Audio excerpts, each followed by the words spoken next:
در مورد کاروانسرای روستای دولت‌آباد از زمان آقای قنبری بشنویم که حالا خودش هم از اهالی روستای هم که میدونه که حالا اینجا چه اتفاقایی افتاده. این کاروانسرا قصه های قشنگی داره. یکی از قصه هاش همینه که الان میشنویم با هم دیگه. کاروانسرای دولت‌آباد تو مسیر کربلا بوده.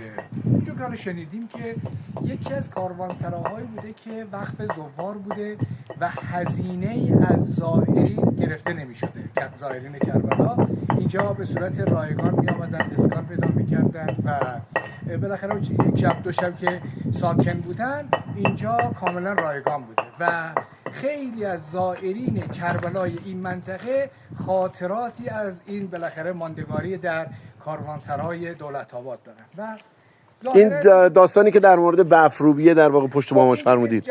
قدیمی ترها میگفتن این بوده که ارباب بالاخره رسم بر این بوده که اول بیان برف این محوطه را پارو کنن، بعد برف منازلشون و این پس این مکان نسبت به مکانهای دیگه تو روستا ارجحیت داشته.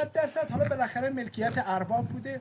اینجوری هم که ما شنیدیم ارباب این منطقه و این روستا جز ارباب‌های خوب بوده، یعنی انسان منصفی بوده و سید بزرگواری بوده و این چیزایی که از ظلم ارباب‌ها میشنویم ارباب‌های دولت‌آباد اصلا نداشتن با مردم. بالاخره تو محوطه این کاروانسرا همین وسطی که الان توی تصویر ما داره دیده میشه اینجا مراسم خاصی اجرا می‌شده؟ جدیدن حالا گذشته‌اش را که حالا نمیدونم که اون قدیم‌ها بعد از بود، ولی تو این چند سال اخیر ایام محرم اینجا مراسم تعزیه و عزاداری برگزار می‌شد. پس هنوزم این کار داره اتفاق میفته. این چند سال اخیرم مراسم تعزیه برگزار می‌شد و شخصی هم که اینجا ساکن بود تا خدا رحمتش کنه، کدخدای روستا کدخدا رضایی که ایشون تا زمانی که ساکن بود بالاخره اینجا زنده بود و به قول معروف این روستا این مجموعه حیات داشت. خیلی ممنونم، متشکر.